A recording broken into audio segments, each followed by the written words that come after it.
y nos interesará abordar la polinización cruzada con otros sectores económicos. ¿Esto qué significa?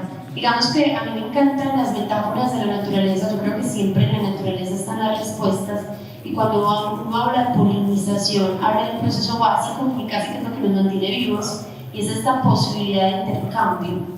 Y cuando hablamos de polinización en industrias creativas, lo que buscamos en esta conversación será indagar esas conexiones insospechadas, o dar algunos ejemplos de cosas que se están haciendo bien y están pasando entre las industrias creativas y a lo mejor otras industrias más tradicionales, o como lo hablamos, como lo hablaron en el panel anterior Andrea Vázquez y las personas que estuvieron acá, Julián Restrepo, también qué incidencia tienen las nuevas tecnologías y las industrias creativas. Estoy sola, estamos con Viviana y con Nita, las invito a que se presenten un poco también los proyectos que representan para que iniciemos la conversación. ¿Quieres darle, Nita? Bueno,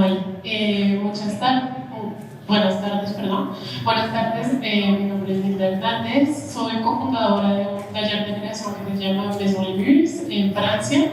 Soy franco-colombiana, por eso hablo español, pero llevo mucho tiempo sin hablar español, así que a veces me pierdo las palabras. Tal vez les voy a preguntar algunas cosas si no me acuerdo bien. ¿Qué es Maison Lemurs? Maison Lemurs es un taller de creación especializado en obras para espacio. Nosotros nos gusta decir que creamos identidades de espacio, en edificios, en oficinas, pero también en hoteles, restaurantes, y trabajamos desde 2019 y todo. Buenas tardes, mi nombre es Viviana Ramírez. En esta ocasión represento a la Secretaría de Cultura, Recreación y Deporte, a la red de distritos creativos de Bogotá.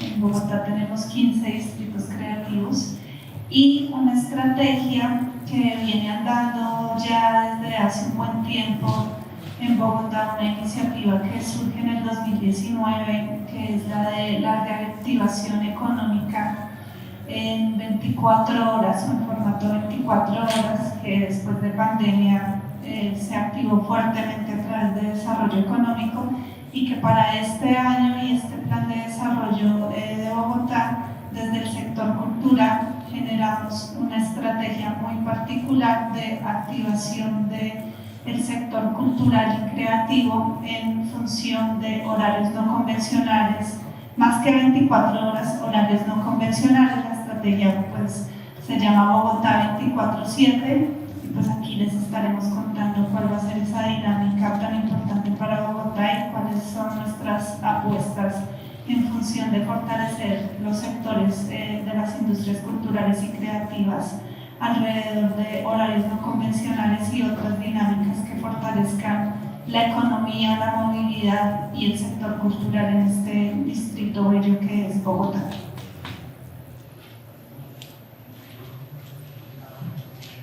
Buenas tardes a todas y todos. Soy Nathalie Louis. Estoy encantada de estar aquí. Soy encargada para el desarrollo internacional de la compañía Allfit, que propone una blockchain Layer 1. Es una tecnología que permite la tokenización de los contenidos culturales, y sería muy encantada de presentarlos. Désolé pour le retard. Donc, de la part, je dirige Pleine Image, entre autres, déjà vu l'interview. Vous dire que Pleine Image, dans ses fonctions aussi d'accompagnement des entreprises, des industries culturelles et créatives, a pour mission de les connecter aussi avec d'autres secteurs d'activité, et donc de créer de l'automatisation croisée, à la fois pour les entreprises de nos secteurs, mais aussi pour celles d'autres secteurs d'activité, pour donner quelques exemples ensuite. Buenísimo. La invitación será entonces, más allá de presentar los proyectos de manera individual, que al final Viviana nos supera 24/7, es conocer sus posturas alrededor de unas preguntas provocadoras.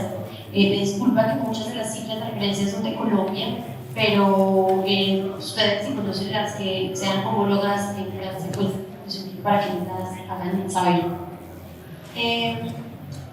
Uno de los temas, y que tiene todo que ver con lo que hablaban en el panel anterior alrededor de las nuevas tecnologías, la adopción de la inteligencia artificial al servicio también de las culturas creativas, es el asunto del streaming musical, que tenía todo que ver con lo que hablaban ahorita de esos cambios entre lo análogo y lo digital y esa complementariedad que hay.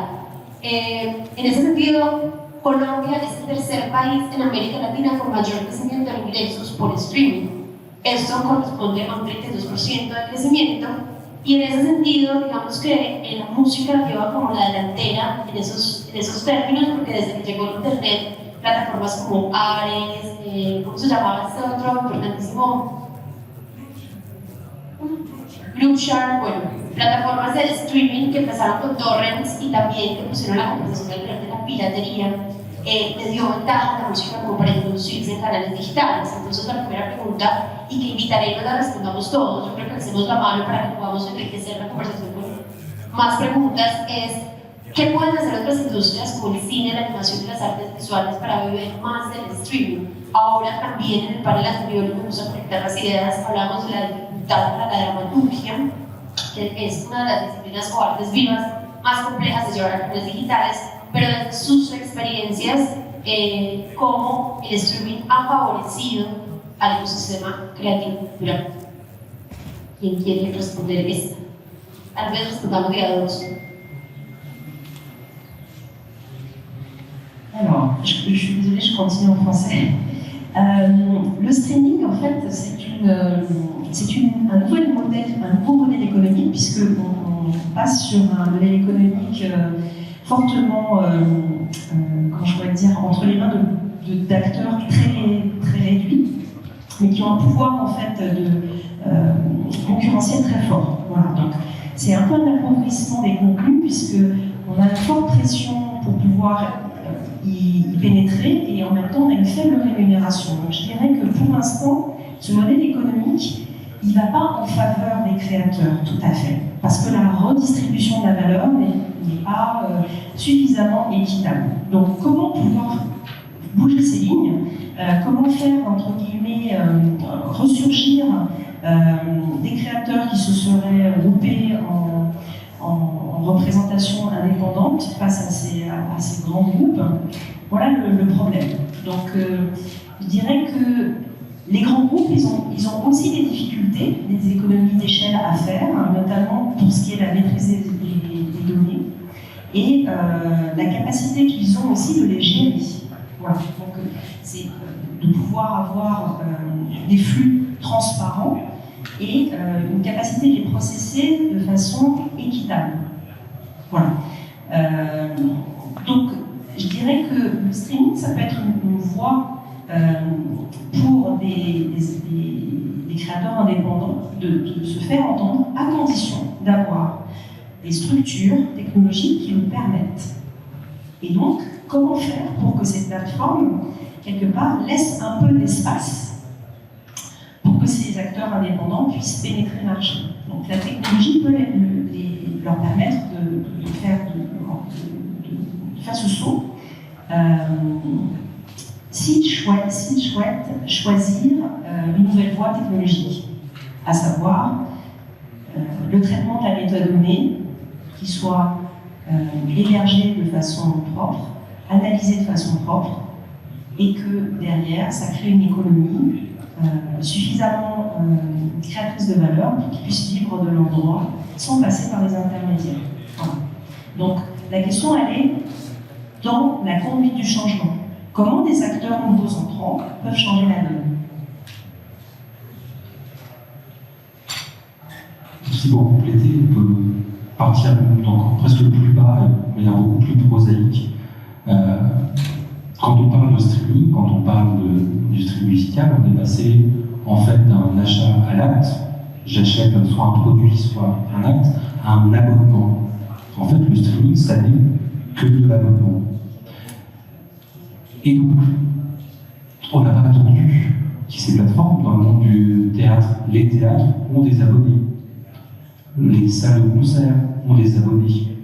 Aujourd'hui, en France, je ne sais pas si c'est le cas en Colombie, Vous pouvez vous abonner au cinéma.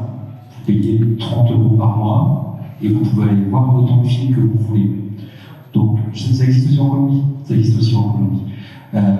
Et donc, pour revenir sur ce que tu disais, c'est vrai que quand on est un acteur indépendant, on a besoin de maîtriser un peu de données, mais ça peut commencer simplement en s'informatisant, en utilisant un CRM. C'est des mots des années 80 ou 90, mais beaucoup de ces acteurs n'ont pas ça. Bon, parfois, avant de se poser la question de quelque chose de très technologique, de revenir aux basiques, de gérer sa donnée. Le mot communauté a été utilisé, c'est essentiel la communauté, et donc pour la connaître, juste de faire parfois même un simple fichier Excel bien rempli avec ses clients, qui vient, qui est abonné. Et l'abonnement, c'est une super solution, parce qu'en plus de ça, le principe de l'abonnement, c'est que ça paraît, évidemment, c'est moins cher que d'aller voir plein de concerts, mais on ne va pas en voir tant que ça en fin de compte, c'est pareil pour le théâtre. Et donc ça permet de générer aussi de la trésorerie pour les salles, et ne pas attendre que les billets aient été vendus. Et en plus de ça, si on passe par un tiers dans le monde de la billetterie, on n'est pas payé tout de suite. Donc on a un vrai impact sur la trésorerie. Donc d'être dans un lien beaucoup plus direct avec sa communauté, c'est aussi une manière de disrupter le système. Me gusta mucho y creo que voy a jalar el hilo que ustedes proponen de la conversación, porque para eso es este espacio, como queremos que se cumplió. Y cuando tú hablas del streaming también como una presión de creación de contenido, creo que hay un debate también ético en las industrias creativas, más que ético, tal vez sea el contraste polarizado alrededor de la cultura y el entretenimiento. Hablemos un poco de los límites o los bordes que rodean estos dos conceptos, porque cuando hablamos de esta necesidad de producción a una escala salvaje, creo que obedece un poco más a esa espectacularización y al entretenimiento, y creo que otros tenemos otros entretenimientos de la cultura per se, que, insisto, yo soy una mujer que se quiere tibia, entonces nunca considero que tenga que ser lo uno o lo otro, creo que puede ser lo uno y lo otro, pero hablemos un poco de esos bordes, esas diferencias. ¿Qué entienden ustedes por cultura y por entretenimiento en esta lectura? Mira, es difícil contestar porque en mi arte no hay entretenimiento, pero podría ser como una comparación con modas, tal vez, o tendencia. Yo creo que, o sea, no sé si te voy a contestar bien, pero voy a contar algo. Si nosotras...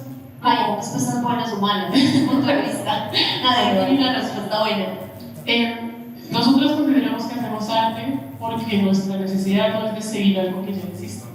Nuestro trabajo es crear algo nuevo. La idea es decir que no seguimos modas, sino que creamos tendencias. Y para nosotros eso es muy, muy importante, y es una forma de como pensar tu arte, como salir de lo que ya se ha hecho y proponer algo más personal. Yo creo mucho que lo que te pasa a ti o que lo que te influye a ti personalmente tiene como un eco en todos. Entonces nosotros creamos así, pensando que lo que hacemos y lo que es un reto también hacerlo, pero lo hacemos pensando hay alguna otra persona que va a encontrar lo que hacemos y que va a entender el sentido de lo que estamos haciendo. Y me encanta porque entonces tendremos dos visiones, porque si Viviana lidera desde Bogotá, desde la Secretaría de Bogotá, una estrategia de Bogotá 24/7, estamos hablando de una ciudad viva, demandará también una producción de contenidos importante. Entonces, danos su punto de vista alrededor de ese borde entre la cultura y el entretenimiento. Pues mira que este ha sido el gran reto del diseño y de la implementación de políticas culturales en términos de romper estos esquemas canónicos de la cultura que están dirigidos a unos sectores específicos y esta posición y perspectiva de que la cultura se crea y se desarrolla por unos especialistas o unas personas especializadas y está dirigida a unos públicos especializados. El reto de construir y desarrollar políticas culturales está en la democratización de la cultura y de entendernos como seres culturales, que todo el tiempo estamos en interacción con el idioma, con la palabra, con la interacción social y con estos procesos de casi que de la cultura viva que habita nuestro territorio, que habita en esta interacción y que habita diferentes formatos y diferentes formas de hacer y de ser cultura en cualquier lugar del mundo. Entonces, el hecho de empezar a tomar estas perspectivas e incorporarlas en las diferentes políticas culturales, estrategias, planes y programas implica identificar cuáles son las formas de hacer, cuáles son las formas de relacionarse con la cultura y cuáles son las formas de democratizar el acceso y el disfrute de la vida cultural también en una ciudad como Bogotá. Por eso, de alguna manera, la estrategia de Bogotá 24/7, en el caso del sector cultural, tiene la perspectiva de orientar acciones en las que la ciudadanía acceda en diferentes formatos, en diferentes horarios, a propuestas culturales y se sienta también un ser cultural en una ciudad que además tiene multiplicidad y tiene una diversidad amplísima de este territorio nacional. Y allí entran pues, los diferentes públicos, pero también las diferentes formas de hacer. No el entendimiento de la cultura nocturna es la rumba, la cultura en horarios no convencionales es la obra de teatro que no se hace a las 8 de la noche, sino a las 10 de la mañana, sino cuáles son esas apuestas o esas necesidades que tienen los diferentes grupos poblacionales en los diferentes formatos de acceso, personas mayores, niños, niñas, adolescentes, y cuáles son esas diferentes rutas que podemos crear para que se sientan ciudadanos en un espacio seguro de acceso a bienes y servicios culturales, y también cómo se dan garantías para que puedan generar propuestas culturales comunitarias en sus diferentes entornos. Entonces creo que ahí la discusión está más que en cuál es la categoría de cultura y entretenimiento, cuál es la posición institucional que tenemos frente a la cultura, el acceso, el disfrute y los derechos culturales.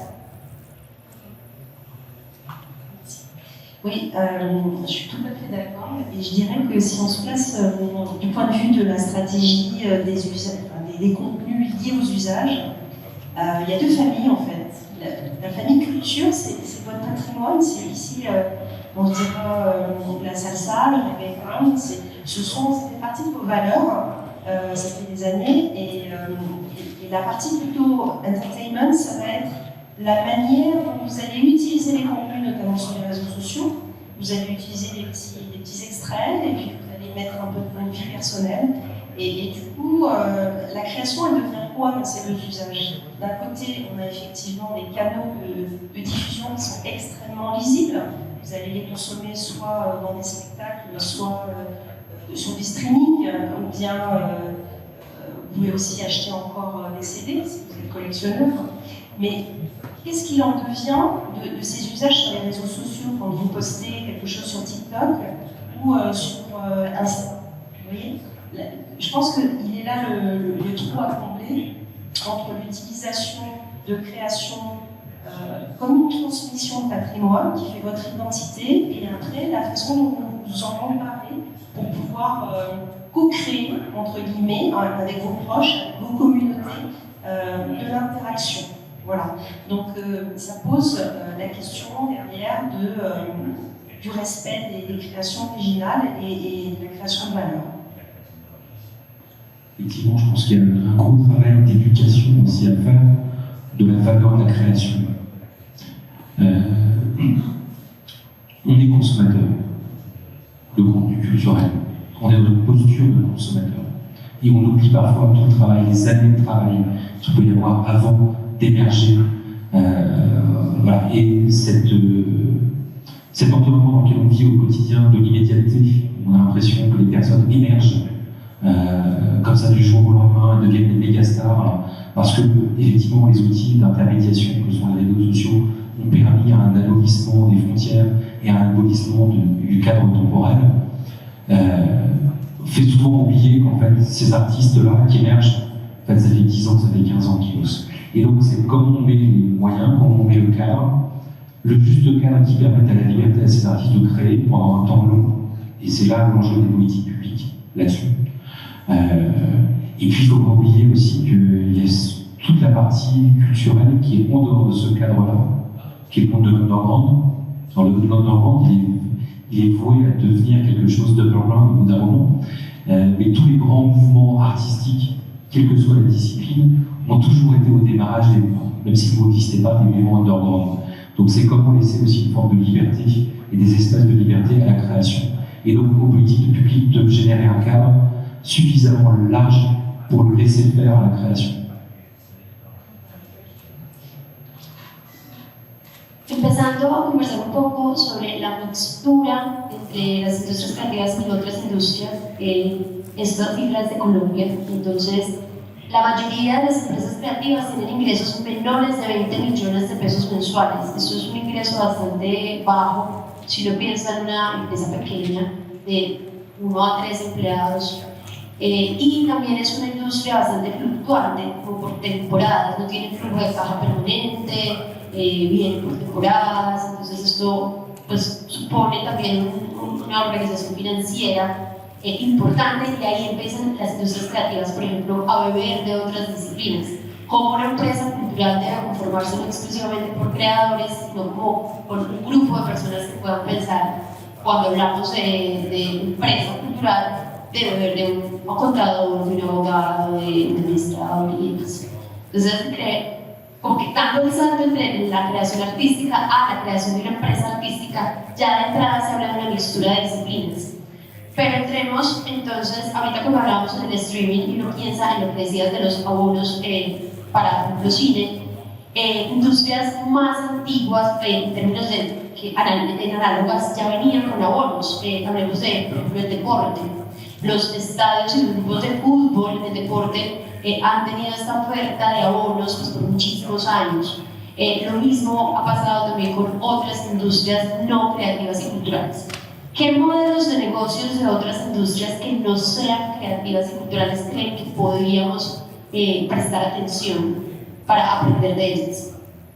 Si quieres, Viviana.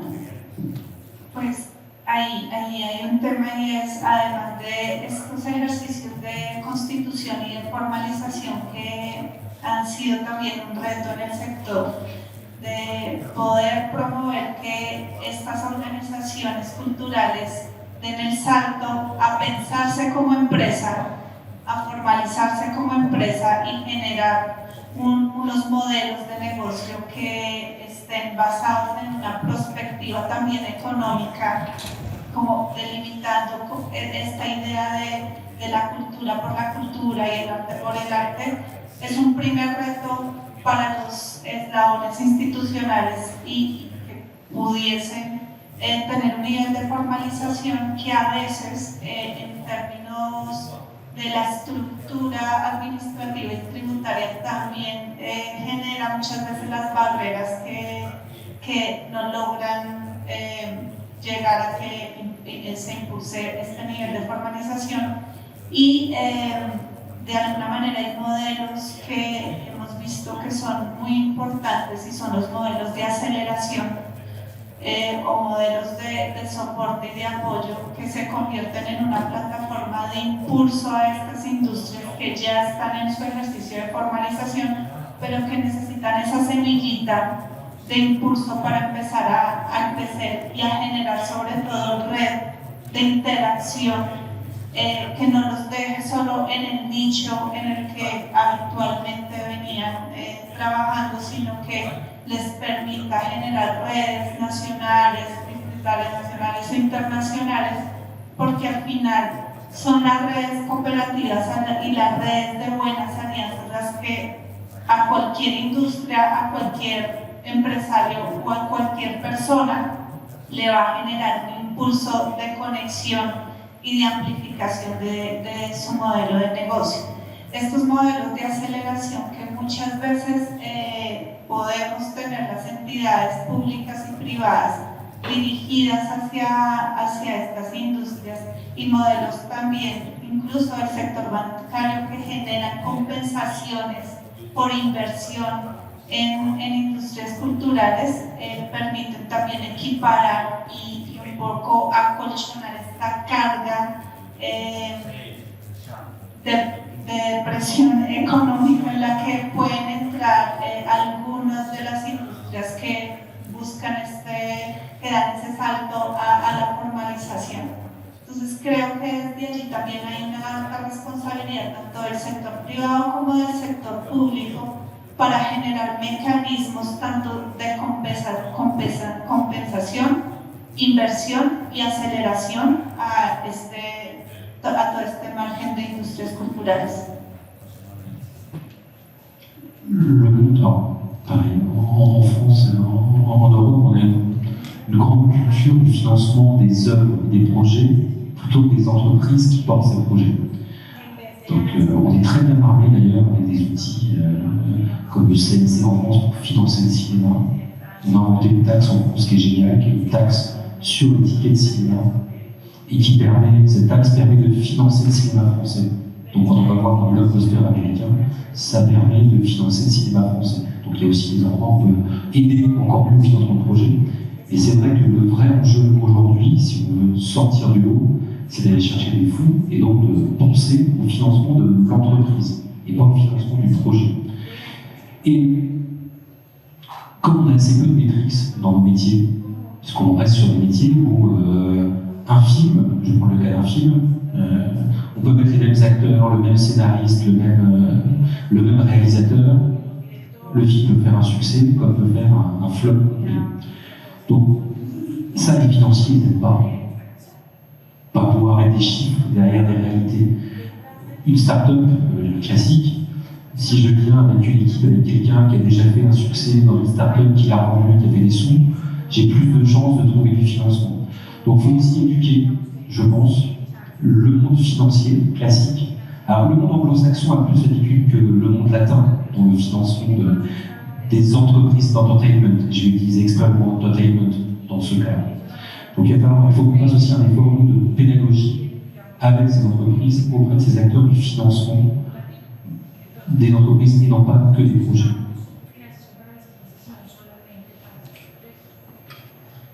Acá que ustedes traen como al centro de la conversación también estábamos hablando de la sostenibilidad financiera, y cuando tú ahorita hablábamos de que somos consumidores, hay un concepto de prosumidores también, y es que nosotros también como consumidores hoy tenemos una alta incidencia en la generación de contenido, porque cuando una empresa se inserta en la lógica de oferta y demanda, entonces la empresa debería también obedecer a cierta demanda. ¿Cuáles son los riesgos o la vulnerabilidad que le ven ustedes a la creación artística si esta tuviese que responder a una demanda de audiencias? ¿Cuáles son esos riesgos o trampas o cosas a las que deberíamos prestar atención cuando hablamos de eso? Si quieres dar tú, que además tu mirada como artista me resulta bastante interesante. Mira, estoy pensando. Creo que hay algo muy difícil como creadora de empresa en el mundo artístico, es ese equilibrio entre lo que hago como artista y lo que debo vender. Creo que desde el punto de vista del artista, cómo se recibe la obra, en una cierta forma ya no es mi trabajo. O sea, mi trabajo es hacer, y después cómo se recibe ya no es mi trabajo. La realidad del mundo económico es que cómo se recibe mi trabajo depende de cómo yo vivo. Entonces es un equilibrio que tenemos que encontrar entre cómo hacer lo que hacemos, cómo innovar en nuestra creación y al mismo tiempo entender cómo funciona el mundo. Yo creo que lo más importante para nosotras, o sea, la forma en que hemos logrado eso, es trabajando en casos concretos de clientes concretos y escuchando lo que ellos necesitaban. Así teníamos una forma de crear cosas, pero de tener un vínculo con lo que se necesitaba en la realidad del mundo. Y por ejemplo, empezamos trabajando con empresas y con hoteleros, con bares y con ese tipo de clientes. Y Hace unos meses empezamos a trabajar con un hospital, nada que ver, pero al mismo tiempo nuestra forma de crear y nuestra forma de escuchar y de entender y de respetar espacios, usuarios, realidades y nuestra capacidad de crear universos y historias dentro de esos universos fue el vínculo como de salir de esa politización de que hablabas, de salir de nuestro formato initial para ir más allá de lo que ya habíamos hecho. Alors, moi, je pense que ta question, en fait, elle est vraiment clé. C'est comment, en fait, une offre rencontre sa demande. Voilà. Et quelque part, si je prends l'exemple d'un film, en France, ça se passe comme ça. Le film sort le mercredi, et on va dire que si dans les 3 jours qui se passent, il n'y a pas un buzz, le film devient un flop. Donc, quelque part, je dirais que l'exposition et la réaction du public à une création, ça peut être un film, elle est clé. Et du coup, elle est risquée aussi parce que on ne peut pas présumer du succès d'une œuvre. Mais en même temps, la puissance que peut avoir une communauté qui se fait le bouche à oreille une fois qu'une œuvre est communiquée au public, et que le public s'en empare, ça décuple n'importe quelle campagne de marketing. Voilà. Donc je dirais qu'aujourd'hui, il faut prendre en compte la puissance des communautés à faire et à défaire des carrières. Ça veut dire que quand on fait des choix, il faut avoir la vision de sa répercussion à un instant T sur un public. Donc parfois on fait des choix qui sont un peu hasardeux, mais parfois on gagne le Graal. Donc la spontanéité, elle est clé chez un artiste. On ne peut pas créer en formatant, on va dire, un produit. Ça marche une fois, ça peut marcher 2 fois. Mais ce qui est clé, c'est de trouver l'engagement du public. Voilà. Donc cet engagement, il peut aussi, comment je pourrais dire, être qualifié si on a une vision, on va dire, un peu plus claire de ce que le public, le feedback, ressent de ses créations. Je ne suis pas certaine qu'à l'heure actuelle, que ce soit sur une plateforme de streaming, les artistes aient une véritable, un sincère feedback de leur création. Point 1. Point 2, si un artiste se produit, comme le disait tout à l'heure Emmanuel, pendant des dizaines d'années dans des canaux de distribution qui sont extrêmement restreints, c'est pas lui donner non plus la place qu'il mérite, parce que ça va être quelqu'un de très laborieux, c'est un artiste qui va s'accrocher, qui va faire beaucoup de tournées, mais qui va avoir aussi, comment je pourrais dire, une mise à feu qui va être très longue. Voilà, donc il faut essayer de trouver des accompagnements et des moyens pour ces artistes, de sorte à ce qu'ils puissent rencontrer un public de façon beaucoup plus fluide, beaucoup plus transparente. Et les réseaux sociaux peuvent faire comme défaire une carrière, mais quelque part, on ne peut pas faire ça, on ne peut plus faire sans ces réseaux sociaux. Donc, pouvoir se positionner sur ces réseaux sociaux, pour moi, c'est une clé. Voilà. Et aussi, c'est une clé que de pouvoir en vivre. Donc, la création de valeur, elle passe, tout à l'heure, je vous ai cité les usages qu'on peut avoir sur TikTok, qu'on peut avoir sur Instagram. C'est une puissance de feu, c'est comme un fake news. Vous l'avez à quelle heure, elle fait le tour du monde en quelques secondes. Voilà. Donc, pour un artiste, c'est clé aussi dans son développement, les réseaux sociaux. Mais il faut y faire attention. Un point de vue complètement autre sur l'autre partie de notre culture, les créatives, donc du jeu vidéo, et du jeu vidéo indépendant. La volonté de créer son propre jeu, un studio, donc cette dynamique créative, on ne parle pas d'artiste dans ce cas-là vraiment, mais j'ai une création, j'ai une idée le soir. On est sur un marché qui est saturé aujourd'hui, c'est plus des jeux qui sortent par sur Steam, parce que ça sort tout le temps. Et on accompagne beaucoup de studios indépendants en création. Et souvent, les conseils qu'on leur donne, en tout cas pour pouvoir émerger, leur dire de ne pas avoir peur de faire de la prestation à côté. Donc d'avoir une activité qui est assez classique de prestataire pour d'autres acteurs, qui peuvent être d'autres acteurs du jeu vidéo, ou parfois d'autres acteurs qui ont besoin de gamification, de gamifier une expérience. Et donc d'avoir cette partie d'activité-là, tout en gardant à côté son envie de créer son jeu et de partager son activité comme ça. Et nous, la plus grande réussite qu'on a sur le territoire dans le nord de la France, qui s'appelle Ankama. Ankama, quand ils ont commencé, ils ont fait des sites web, on était au début des années 2000, alors qu'ils avaient toujours envie de faire un jeu. Leur truc, c'était de faire un jeu. Ils ont fait de la prestation, ils ont vendu des sites web, et avec cet argent, ils ont pu lancer leur projet de jeu, qui est devenu un succès mondial. Donc, parfois aussi, il faut faire attention. Il ne faut pas avoir peur de se dire, ok, je bloque une partie de mon temps pour faire la presta, en gros, pour faire rentrer des sous, pour financer ma création. De hecho, la semana pasada me reuní con Daniel Lamar, presidente del Circo del Sol, y él nos contaba dos cosas como para salir de la conversación. Uno era que al circo, pues cuando arrancó, nadie creía conseguir el primer financiador para viajar y circular fue bastante complejo. Entonces aquí enseguida llegaremos a la relación de los bancos y las industrias creativas, el acceso a financiación también bancaria. Pero además, él decía que el Circo del Sol tiene unas presentaciones auténticas, que nos gustó mucho obviamente la creación de cero, música original, cuida mucho eso, pero una forma de financiar sus casi ya 2.000 empleados, eran casi 4.000 antes de pandemia, y después de pandemia han tenido una recuperación y ya están en 2.000 fijos, y como dato de 25 colombianos.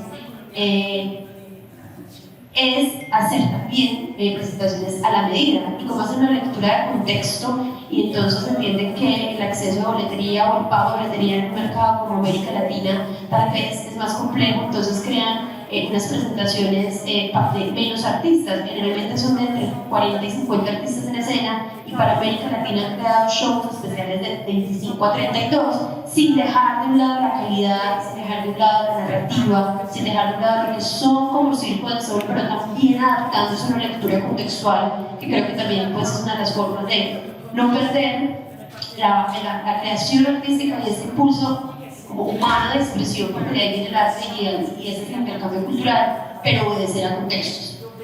Para seguir la conversación entre industrias, entonces, este caso del Circo del Sol que costó financiación al principio, ¿cómo creen ustedes que otras industrias más tradicionales, podemos hablar por ejemplo del turismo, que el turismo y la cultura validan muy bien para la promoción y el desarrollo económico de una ciudad, pero también si uno piensa en el sector automotriz, si uno piensa en sectores de industria pesada, manufactura y demás, ¿cómo mostrarles a estas industrias que la cultura es relevante? ¿Cómo poner en valor o qué destacar de la cultura para que estas industrias se la jueguen un poco más? Con becas, con inserción de la cultura como cultura organizacional, con que la banca financie más. ¿Qué destacarían ustedes de la cultura para que otras industrias más tradicionales se la jueguen por la creación artística y cultural?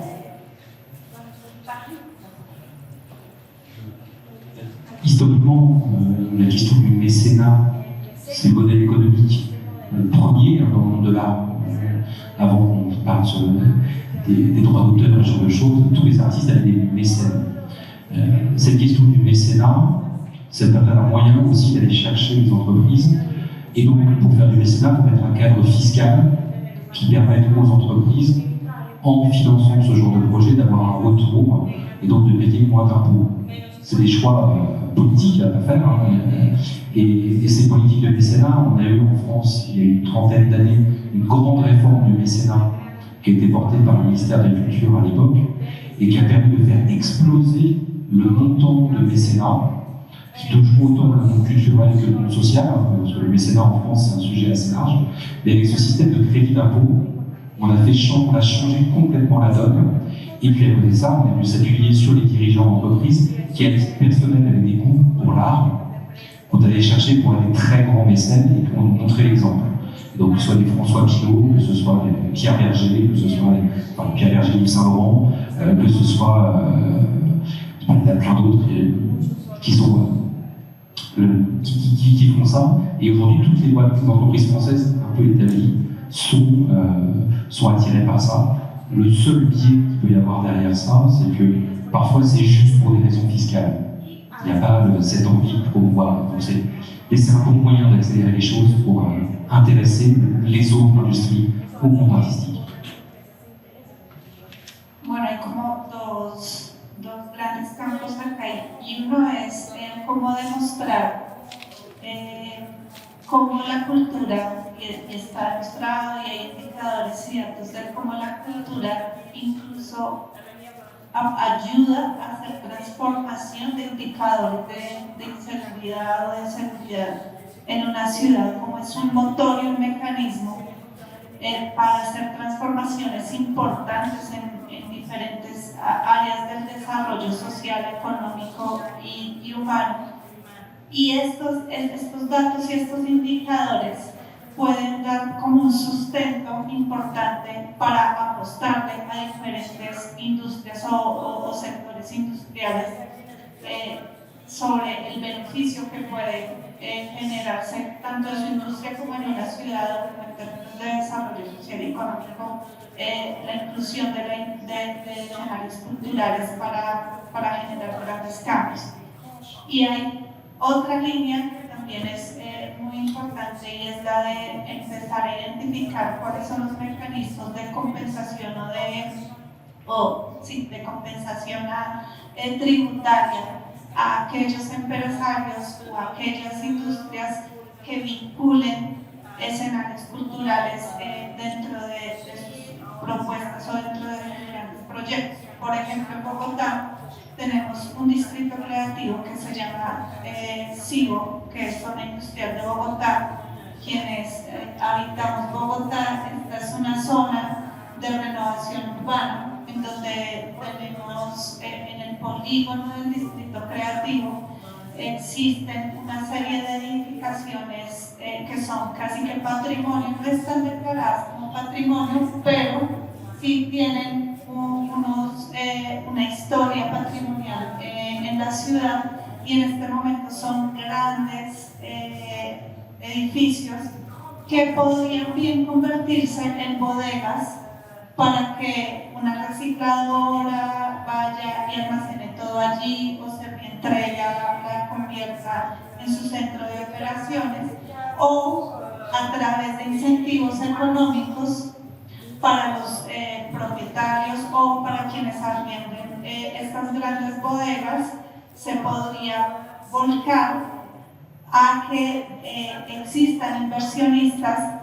que generen el aprovechamiento de estos edificios en industrias culturales, por ejemplo, para creación cinematográfica, por ejemplo, para ensayos o creación circense, por la infraestructura que en este momento, además, Bogotá no tiene. Bogotá en este momento tiene un modelo de desarrollo hacia arriba de edificios, entonces ya estamos quedando con pocos espacios amplios para el desarrollo de ciertas industrias culturales y creativas, que además, si se generaran estos incentivos y trajéramos inversión a este espacio territorial, pues seguramente también el territorio se transformaría en indicadores de turismo, en indicadores de inversión.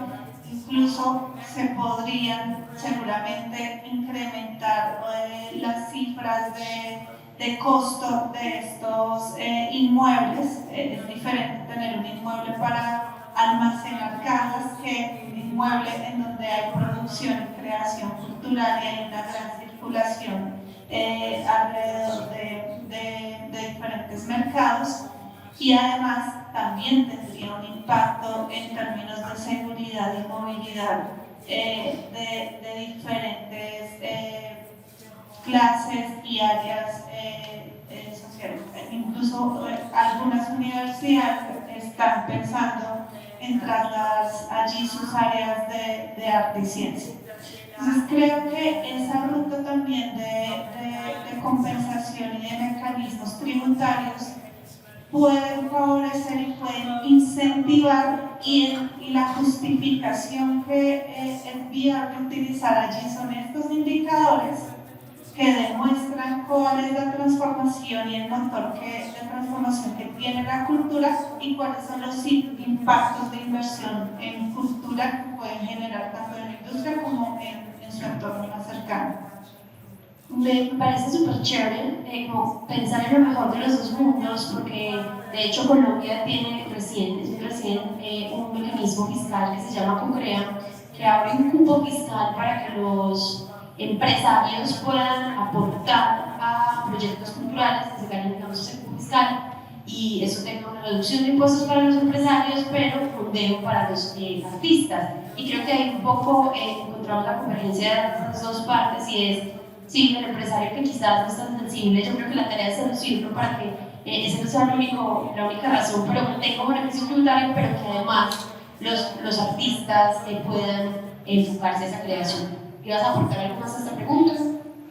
¿O así? Sí, claro.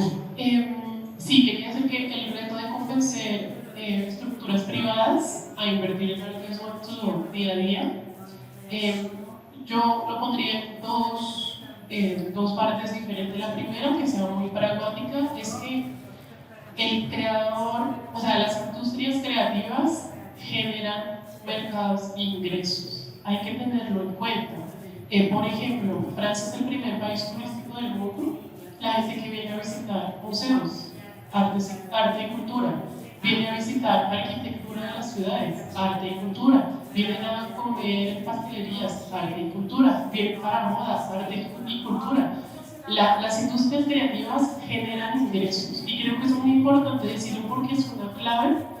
Y la segunda, que, o sea, también es pragmática, pero de otra forma, yo creo que las industrias creativas crean vínculos y abren diálogos. Y en esta forma tenemos una forma de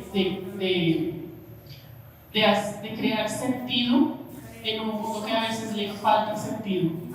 Entonces, cuando trabajamos, por ejemplo, con organizaciones o con empresas, nuestro trabajo es también que la gente que trabaja en esas empresas entienda por qué trabajan en esas empresas, por qué, cuáles son las razones, cuáles son los motivos de trabajar en esta empresa en particular. Y creo que eso es muy importante también.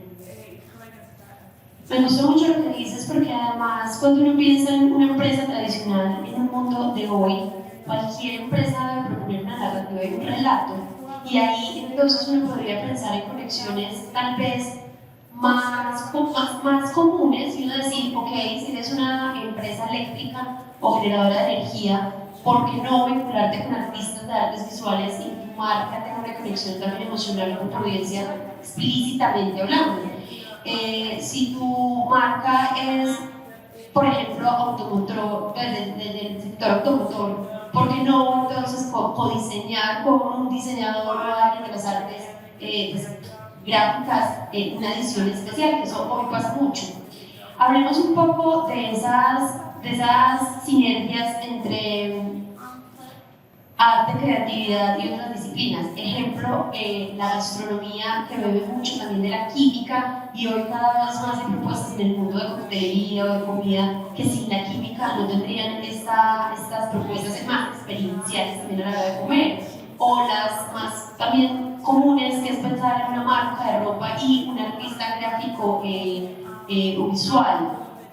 ¿Qué ejemplos se les vienen a la mente como de estas industrias que beben de sí mismas y que son ejemplos de colaboración entre industrias creativas y tal vez industrias tradicionales? Así, ejemplos concretos.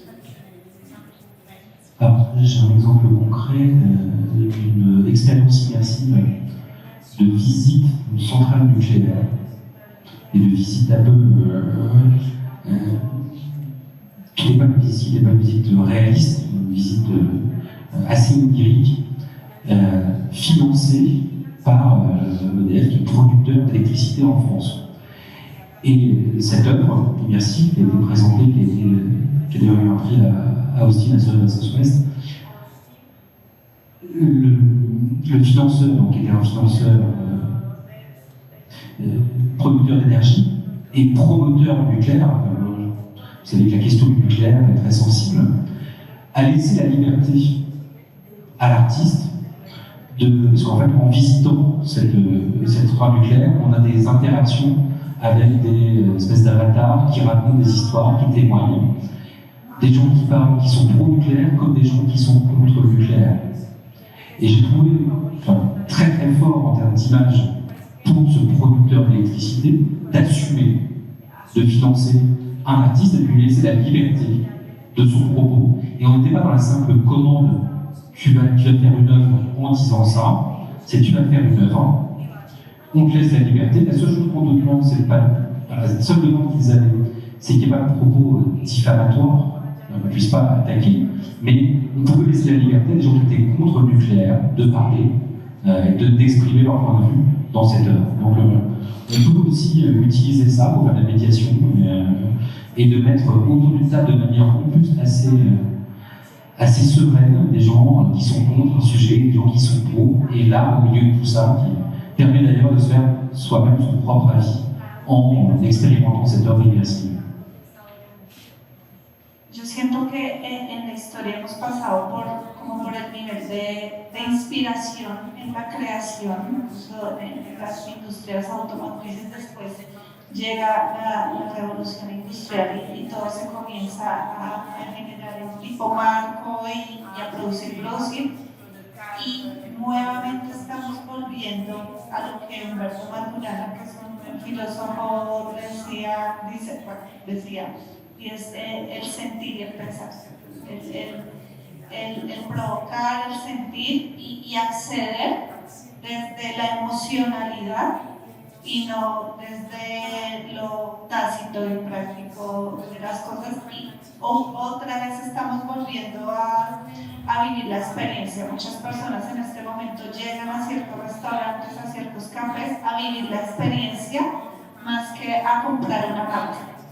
Y ese es un escenario que es muy importante para las industrias culturales y creativas. Volkswagen es como un clásico del diseño, pero también de la narrativa del carro, que es para recorrer el mundo, para viajar, para vivir la familia, para hacer amigos, y que tenía un diseño y trató de mantenerse por mucho tiempo en esa narrativa y en ese sentido del diseño mismo, más que de la producción en masa de un vehículo que tenía una funcionalidad de transportar gente, sino cómo vivir una experiencia a través de este vehículo, y quien tenía hoy en día tiene ese clásico es de admiración, es qué bonito, hay que cuidarlo y hay que mantenerlo, así no se siga produciendo, es más. Entonces, esta narrativa y esta creación alrededor de muchos productos es importante recuperar. Muchas veces no nos damos cuenta de que ahí detrás de algún producto que estamos consumiendo hay un diseño, hay una propuesta y hay una narrativa, y seguramente el reto también está en cómo posicionar nuevamente esas narrativas, más que la funcionalidad de lo que consumimos y con lo que nos relacionamos. Y está pasando en algunos sectores, como en el gastronómico, como en el sector en Colombia y en Bogotá, los gastrobares y sobre todo los cafés en este momento están en una apuesta muy importante por crear narrativa, ofrecer experiencias y además reivindicar el origen de donde viene eso que tú estás consumiendo. Y creo que todo ese hilo o toda esa historia también puede capitalizar y posicionar desde un lugar diferente a las industrias culturales y creativas. Voy a hacer un comentario como para provocar también aquí tensión entre qué pensamos, porque tú te me fuiste por otro lado. Yo creo que me iba más por este lado de entender qué industrias tal vez insospechadas crean juntos, tú me fuiste por un lado de narrativa, y ahí creo que también hay un peligro de instrumentalización, porque como es distinto pensar el arte y la cultura como creada con otra disciplina tradicional, que era un poco el ejemplo que tuviste, me encantó, porque deja deja entrever cómo incluso el arte hace tregua con temas tan complejos como la energía nuclear después de una guerra, una segunda guerra mundial que tuvo esto en el centro. Entonces el arte como mediador y esa unión entre un artista y una energética. Creo que me iba yo más por ahí. Lo que tú propones entonces me lleva a esta pregunta. ¿Cuáles son esos riesgos de instrumentalizar también el arte y la cultura y que se vuelvan una forma de publicidad, que es distinto? Y aquí la publicidad vuelve y nos lleva al terreno de lo espectacular, nos vuelve a llevar al terreno del entretenimiento y al terreno de vender más, llenar más espacios, que todo sea más grande, cuando lo que hablamos también de la cultura o la cocción lenta también puede proponer producciones pequeñas, que se hacen por más tiempo, que tienen un valor en el oficio y en el precio de las mismas cosas. Entonces, ya que pusiste ese tema que me pareció muy al lugar de la publicidad también, ¿qué piensan del arte? Pues, o cómo no caer en la instrumentalización de artistas para el servicio de mercadear más, que volveríamos a una lógica más capitalista. La réponse, c'est la démocratie. Si on est en démocratie, l'art est libre. C'est dans le régime autoritaire. On a contraint l'art. Et donc, cette réponse est un peu facile. C'est comment on est dans un environnement suffisamment safe, où l'artiste peut se sentir serein, de dire ce qu'il veut, comme il veut. Voilà. Dans un cadre évidemment juridique qui existe, de pas diffamer ou d'attaquer les autres, mais cette liberté d'expression elle est essentielle.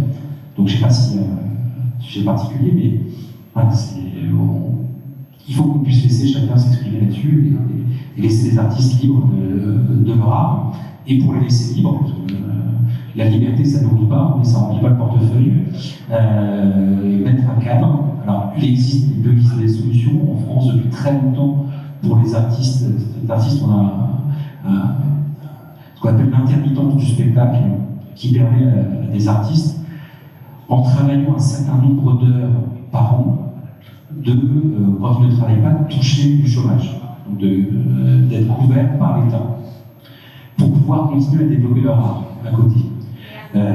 Et ça, alors c'est pas mal décrié en France. Et en même temps, beaucoup d'autres pays nous regardent en disant mais ça c'est hyper intéressant, ça laisse une liberté à l'artiste. Certains travaillent tout le temps et travaillent que pour de la commande, et ceux qui le souhaitent peuvent travailler, puis s'arrêter de travailler pour continuer à développer leur création. C'est encore une fois une décision politique.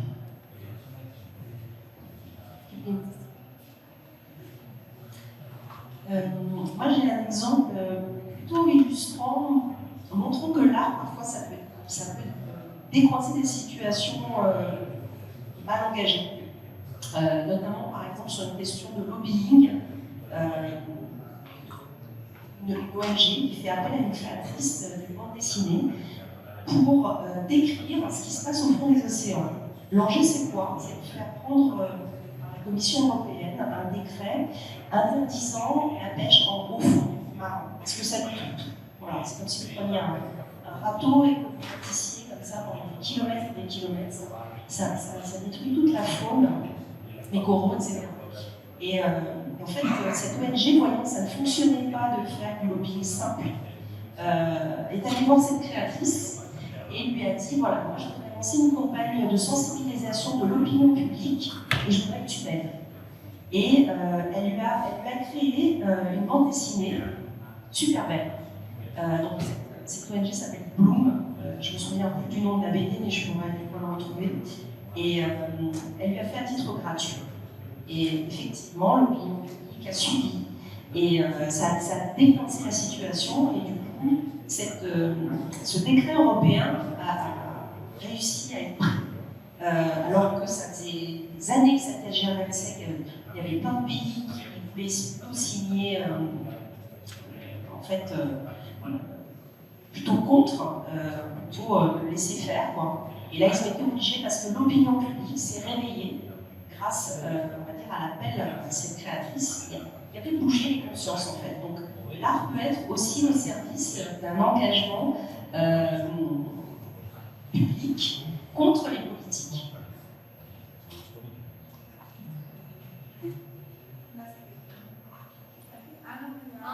Pensé que ibas a reaccionar sobre esta. Yo creo que se está agotando el tiempo. me parece chévere que ustedes también, si tienen preguntas, comentarios, reacciones, las hagan. Entonces, si quieren, abrir un espacio para preguntas. Si alguien tiene una pregunta, alguna reflexión que quieran hacer, alguna reacción, acá hay dos. Entonces, si quieres, dale tú y tú. Nos dices tu nombre, qué haces, y la pregunta. Hola, mi nombre es Fernando Arango. Vengo del mundo, digamos, del empresarial, tengo formación bolivariana y soy artista. Entonces, digamos, me he batido en lo mejor y lo peor de los dos mundos. Entonces, quería compartir una experiencia puntual en el contexto en el que estamos, y es hablando de politización, que es la palabra que de pronto nos traba muchos a este escenario. Y voy a poner un caso concreto de, digamos, como de desarrollo creativo y oportunidad de negocios que acabo de experimentar. Estaba en el Archivo de la Nación, también reunido con representantes de Francia, con representantes del Ministerio de Cultura y del Gobierno, y nos contaban de una iniciativa, por ejemplo, ahora que hablábamos de cómo una gran industria o una industria consolidada podía hacer alianzas con productores o creativos más pequeños. Y el caso puntual era el siguiente. Para nuestros amigos franceses que no conocen de pronto Crepes & Waffles, que es una cadena de restaurantes muy bien posicionada, ellos son muy abiertos también a nuevas propuestas, como la mayoría de las empresas que tienen alguna solvencia y algunos departamentos o algún tipo de personas para encargarse de ciertos asuntos. Y por ejemplo, pasó esto. Alguien dijo, el gremio de los comerciantes, que para el mundo artístico es como el demonio, ¿sí? Lo mismo que para los comerciantes a veces el mundo artístico es algo inexplicable y fuera de lo posible. Se dan estas iniciativas en concreto. Crepes & Waffles dice, yo tengo muchos puntos de venta, muchos restaurantes, y son prácticamente, se pueden utilizar como un museo para creaciones artesanales, que es lo que hemos venido hablando en este momento. Y ellos decían, pues por ejemplo, del gremio de las artesanías, busquen cómo pueden intervenir el espacio, respetando también nuestros objetivos corporativos y nuestra estética y nuestra visión y todo eso, y hagamos una sinergia interesante. Entonces ahí, por ejemplo, hay un ejemplo de una industria clásica, que es un restaurante que en teoría no tiene nada que ver con la cultura, entre comillas, aunque ya decimos pues, que la gastronomía es cultura, pero ellos dicen, bueno, además de gastronomía, ¿por qué no complementarlo visualmente y también apalancar los esfuerzos creativos de los artesanos? Entonces ahí hay una noción, un ejemplo práctico. Y digamos, mi función como abeja en este contexto de la historia, porque todo es una historia, lo digo, hoy en día es audiovisual, es que me viene como una abeja de allá, me reuní con los artesanos de acá y les dije, mire, hay esta oportunidad de negocios, y ahí dejé vamos a ver si eso genera algo, pero cumplir mi misión de abeja, y eso les quería compartir. Gracias. Por allá también hay una pregunta, comentario. Buenas tardes a todos, bonjour à tous. Je vais poser ma question en français. C'est plutôt pour Mila, bon, pour tous. Donc, tu as parlé sur des fois quand on étudie l'art, après l'œuvre, et là, disons, des pieds, elle marche toute seule et c'est pas à nous. Mais quand tu rentres dans les domaines du marché, il faut donc avoir aussi le regard de l'autre, du client, de tout ça. Et tu as parlé sur, tu as travaillé avec des cas concrets, des clients concrets, et voir écrire sur mesure. Après, donc j'ai entendu Emmanuel, j'écoute Emmanuel, la commande qui a été faite pour la partie nucléaire où l'artiste a la liberté. Donc, je me demandais avec ton cas, comment tu fais pour ne pas perdre ta liberté, ton discours, si on te commande quelque chose et que tu dois créer sur mesure, comment ne pas perdre ton identité. Donc ça serait la première question. Et la deuxième, c'est que ici en Colombie, je trouve qu'il y a quelque chose qui se passe dans les appels à projets récemment du ministère de la Culture et de la Ville. En ce moment, on commence à lancer des appels à projets qui demandent d'avoir une thématique spécifique, que pour moi c'est très bien parce que moi aussi je suis activiste. C'est-à-dire que l'œuvre doit parler sur, par exemple, la violence, les conflits colombiens et tout ça. Mais qu'est-ce qui se passe avec tous les artistes qui sont en train de réfléchir à d'autres choses? Donc, ce type de personnes, c'est-à-dire on privilège maintenant donc, une thématique de conflit armé ici en Colombie, et toutes les autres personnes qui créent sur d'autres choses, maintenant ils ne sont pas soutenus. Donc, ça c'est un problème que je trouve ici, et c'était les deux choses que j'avais à poser sur la table. Merci. Merci pour ta question, je vais te répondre en français. Bravo pour ton français. En fait, c'est hyper complexe. Je ne sais pas si vous avez la même chose en Colombie. En France, l'artiste a tendance à avoir une vision assez poétisée de son métier et assez poétisée de sa création.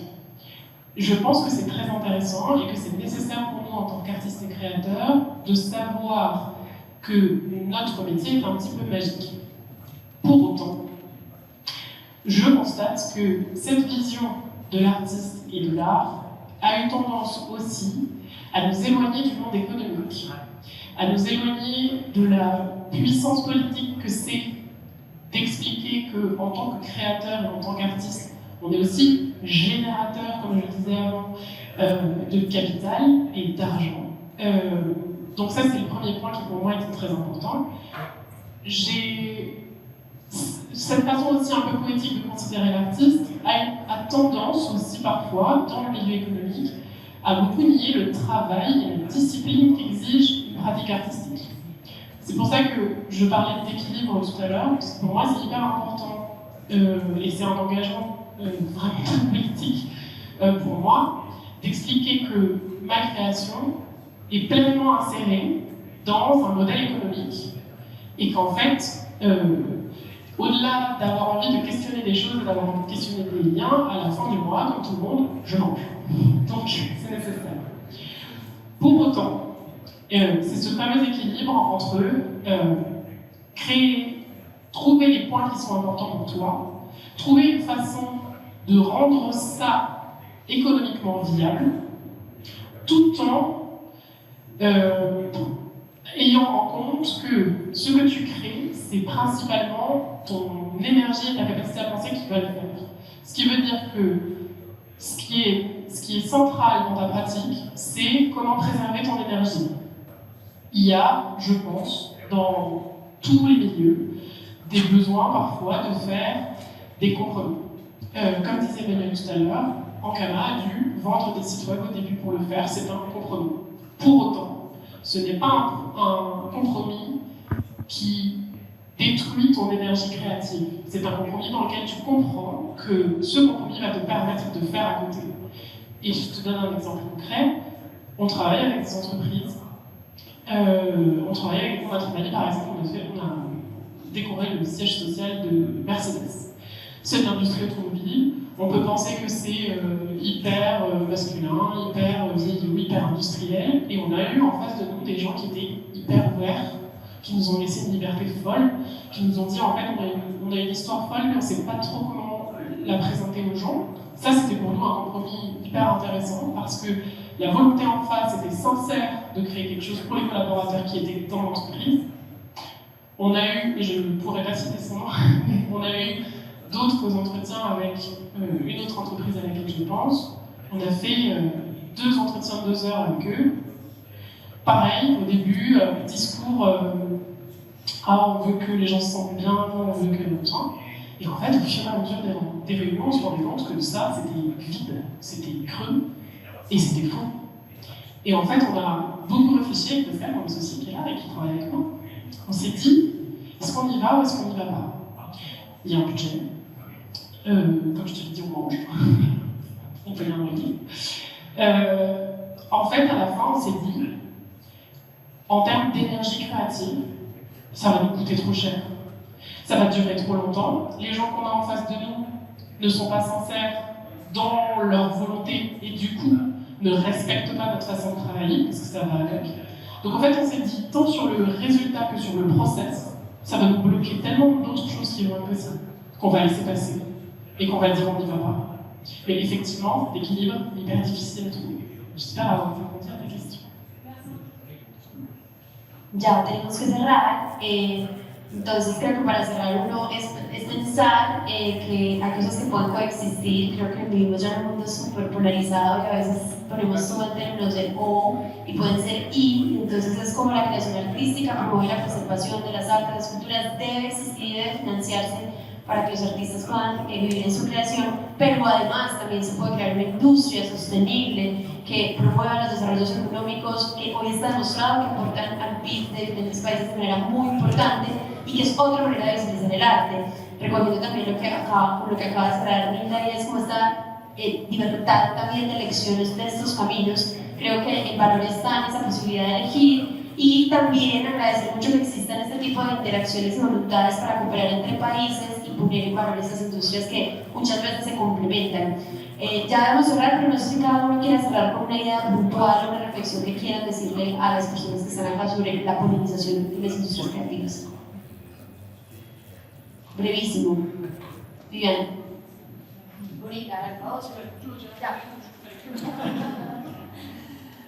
Bueno, yo me recojo en el lugar de la abeja y creo que todos aquí de alguna manera somos abejitas y lo importante es tener como claro qué lugar o qué queremos polinizar y hasta dónde queremos que esa red de polinización se extienda de una manera ética, responsable, tanto para los creadores como para la ciudadanía, que al final es quien está en interacción con aquello que surja de allí, de eso que estamos sembrando en cada lugar, y desde ese lugar consciente, no romántico sino consciente, seguramente podemos empezar a amplificar todo este panel que ha costado mucho a lo largo de las décadas y que seguramente en esta última década ha tomado más lugar, ha tomado más voz, ha tomado más visibilización, ha sido más visto. Eso también implica un lugar de responsabilidad de cada uno de los que tenemos un pedacito en esta historia. Alors, pour conclure, je dirais que les ICC, c'est une formidable vitrine pour un pays, pour une ville, mais aussi pour le créateur lui-même. Donc, c'est quelque chose à protéger et c'est quelque chose dont il faut reconnaître la valeur intrinsèque. Je pense que l'exemple qu'a donné que tu viens de donner, c'est montrer qu'on ne peut pas se dévoyer quand on est créateur pour manger justement. Voilà. Et d'un autre côté, les politiques publiques, les infrastructures et aussi les consommateurs, on est chacun dans la salle consommateur, devons respecter et encourager ces pratiques créatives pour qu'elles soient toujours aussi fortes. Voilà, parce que je trouve qu'un pays sans culture, c'est pas un pays démocratique. Je pense que le moins important, c'est l'authenticité. Ton témoignage est une authenticité par rapport à tes valeurs à toi. Et c'est important d'être aligné là-dessus. Et j'ai entendu le mot activiste tout à l'heure.